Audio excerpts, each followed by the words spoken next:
Thank you very much for taking time for this interview. Mr. Michel, during your term as President of the European Council, Moldova was granted EU candidate status and since then has been taking significant steps toward becoming a member of the Union. Can you walk us through how the decision to grant Moldova EU candidate status was actually made behind the scenes? What were the key political or strategic arguments that convinced EU states, EU leaders to move forward at that moment with Moldova? In fact, there was at that time more and more understanding that the enlargement process is not only a technical approach, it's a strategic decision. But to be honest with you, I remember very well that the weeks before we made that decision to grant the candidate status to Moldova and to Ukraine, some of our member states, some of our leaders, they were extremely doubtful. They were extremely reluctant for various reasons. Because in some of the European Union countries, we feel that the public opinion is not ready, and at that time was not ready to make an additional step in the direction of the enlargement process. And that's why it was fundamental in my previous capacity, when I had to negotiate the preparation for that decision to be made, to be very active, to listen actively to every concern expressed by the member states, to use every possible argument. And there is no doubt that the context with this war launched by Russia against Ukraine, the understanding that peace is put at risk on the European soil because of this war, the understanding that we have our challenges in the field of competitiveness, in the field of prosperity, in the field of democracy as well. These were arguments used to convince those who at that time were reluctant. And today, I would like to tell you that I'm very happy that we made the choice, that we made that decision, because I think that by bringing Moldova and Ukraine closer to the EU, despite difficult context, I think we are building a European continent that in the future will be safer and more prosperous. At times, countries pursuing EU integration go through periods of reform fatigue, especially when the progress takes time and results are not immediately visible. And in this context, what is your message to Moldovans who may feel discouraged or skeptical about the EU path? My message is very clear, very simple. Be self-confident and be optimistic. And I know that in the short term there are reasons to be a bit nervous, to be concerned, but you have a lot of assets, you have a lot of strengths in that country. And I made a comparison with my own country, Belgium. Moldova, it's like Belgium, we are not big countries. And when you are not a big country, it's important to be smarter, to be innovative, to be visionary, to be courageous. And I think that the choice made by the President, Maya Sandu, when she decided to apply for Moldova to become an EU member, was a fundamental decision and a very good decision for Moldova, for the Moldovan, but also for the EU.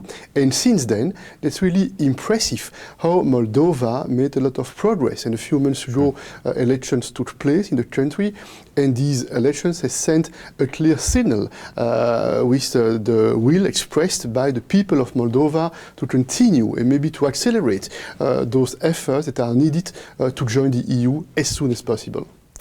Many people also struggle to understand the real cost, and I think it's normal in such a process. The real cost of EU integration. What are the main sacrifices Moldova will have to make, and on the other hand, what are the most tangible long-term benefits Moldova and Moldovan citizens should expect from this integration? Look, I don't think that there are sacrifices. And what is very interesting is the fact that the EU enlargement is showing that the EU does not need to invade to enlarge. We enlarge because people and countries around the EU, they want to be part of this project based on three fundamental promises. Democracy, and we know that's not taken for granted. We have to fight to protect our democratic values and and principles. And democracy is probably the best guarantee to improve our situation in the future, because through a democratic system, you take into account the legitimate concerns and expectations of your people. Point one, democracy. Point two, peace. The EU is a project based on peace, and despite this war launched by Russia against Ukraine, it remains the fundamental promise, and we have to do everything to build a peaceful coexistence. And point three, prosperity. I think that every family, every father, every mother, we expect a better life for our kids, and that's the European promise. And I'm very confident that through those reforms that are put in place in Moldova, it will make the country more attractive for more investment, for more growth, for more prosperity. I do not underestimate the current situation, which is a difficult one thanks to the geopolitical environment, but I'm absolutely certain that by investing in the reforms that are needed to strengthen the rule of law, to fight against corruption, you will make your country much more attractive in the future for more investment and with tangible benefit for your people. I see, and sometimes I feel that this balance between short-term costs and long-term gains is so difficult to communicate to people. How can political leaders do it more effectively? Here I think that there is a path that we have to follow on the EU side, but also in Moldova. That's what we call the gradual integration. In fact, it's very important not to wait for the last step when Moldova will be fully member of the EU. It's very important that without waiting for it, we do everything in Moldova and within the EU to connect Moldova to the European economy, to the European social cohesion model. That's what we are doing when we support investments in the field of energy to make Moldova more connected on Romania and on the EU single market. That's what we do when, through the growth plan, we support ambitious projects in the field of infrastructure.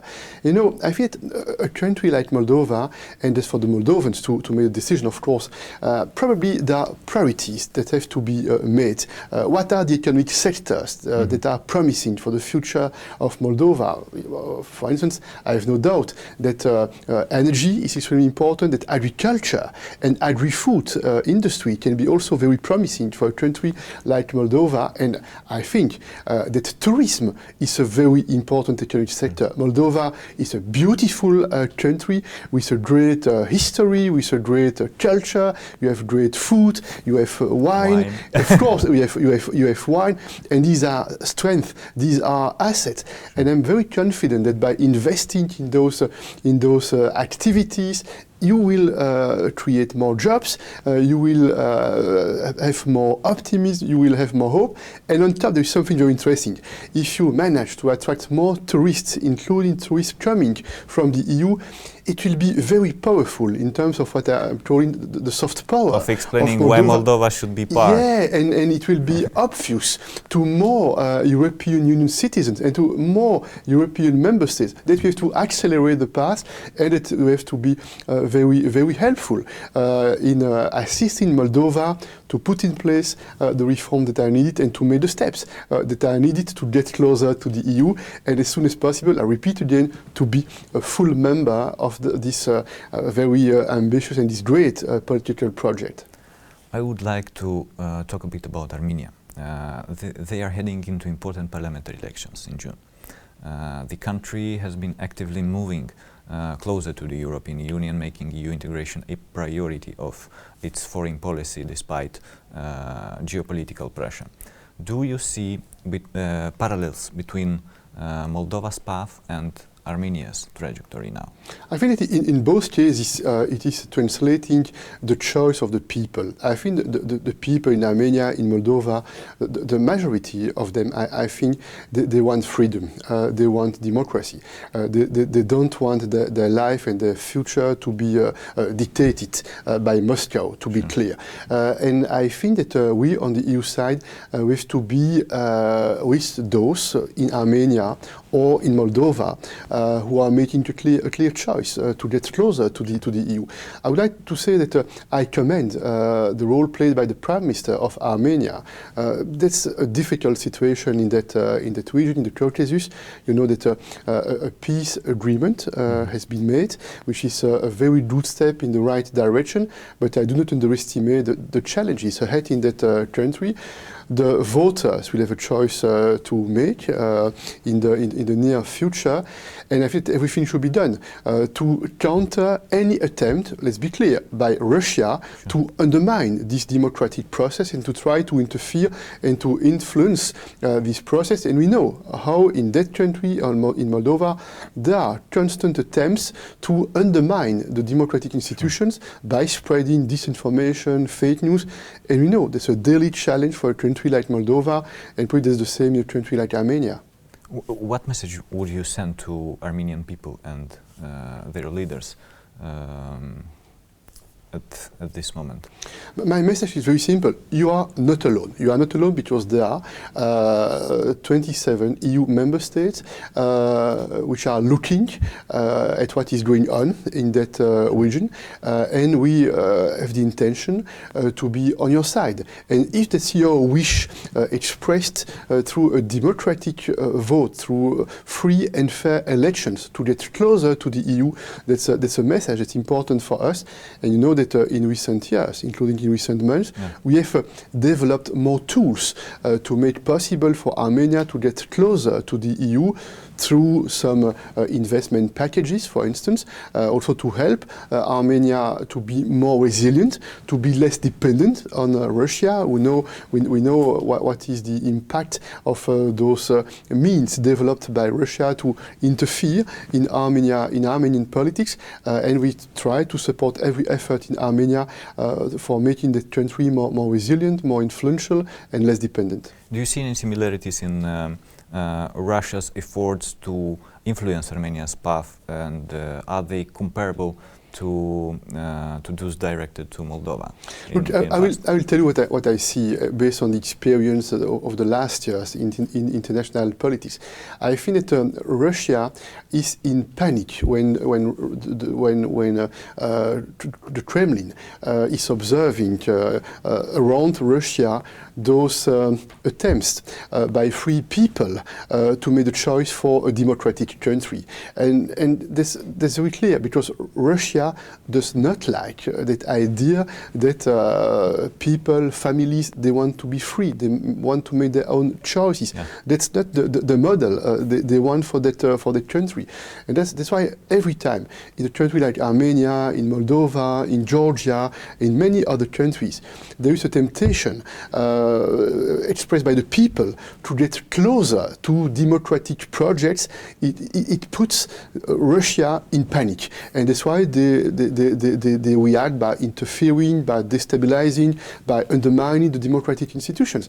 And that's also what we have seen in Ukraine. We have clearly seen in Ukraine a choice made by the Ukrainian people, a free choice made by the Ukrainian people, and Russia cannot accept it, because they see that if in the neighborhood of Russia there is a demonstration that by making a choice in favor of democratic institutions, you improve the prosperity in the country, you improve the level of freedom in the country, they can see that sooner or later it can be a problem within Russia. Yeah.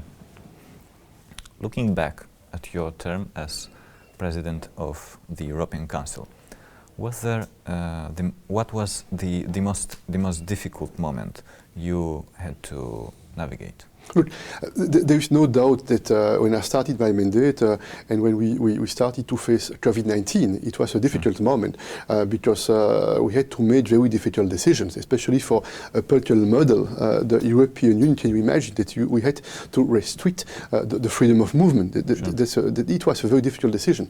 But in fact, very soon after this pandemic, we had to face this war launched by Russia against Ukraine. I should say the full full-scale invasion, because the war had started earlier.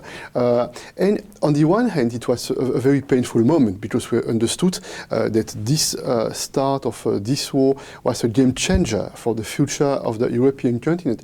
On the other hand, there is something positive in it. That's the fact that spontaneously, immediately, we managed to be extremely united when we made the decision to support Ukraine as much as we could, including with military equipment, when we made the decision to grant the candidate status to Ukraine and to Moldova. And that's the paradox. Vladimir Putin is not getting at all what he wanted. Look, NATO has enlarged, point one. Point two, the EU now is becoming a political project based on defense and security, and that's a new aspect. It was not the case in the past.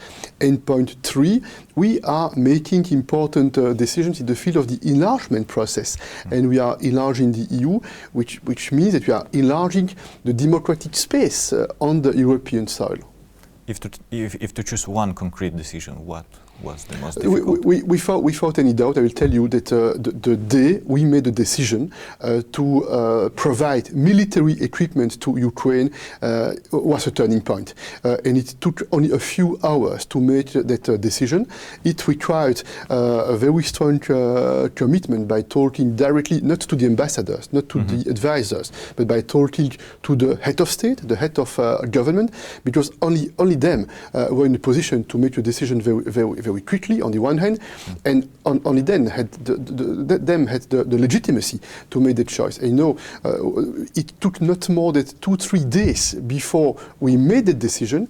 I can tell you that probably 3-4 weeks before the start of the full-scale invasion, it was impossible to imagine that the EU could be in a position to make such a fast decision. At that time, NATO was not in a position to make the choice, and it was a turning point. I'll never forget the conversations I had with President Volodymyr Zelensky those days, and very rapidly I understood that issuing communiqué, issuing statements, that's okay, but that's not enough. Our Ukrainian brothers, friends, what they needed and what they still need, that's a concrete and tangible support, a financial support, but also a military support. Because the people in Ukraine, they had to feel immediately that the EU was not only talking and expressing nice words in support of Ukraine. It was key that immediately they felt that our support was a concrete one, a tangible one, and the war started, and 2-3 days later, the first military equipment coming from the EU member states were reaching Ukraine, and I think it has contributed to make a difference and to avoid having Moscow taking control in a few weeks of Ukraine. Thank you very much, Mr. Michel. Thank you. It was a pleasure to discuss. Thank you.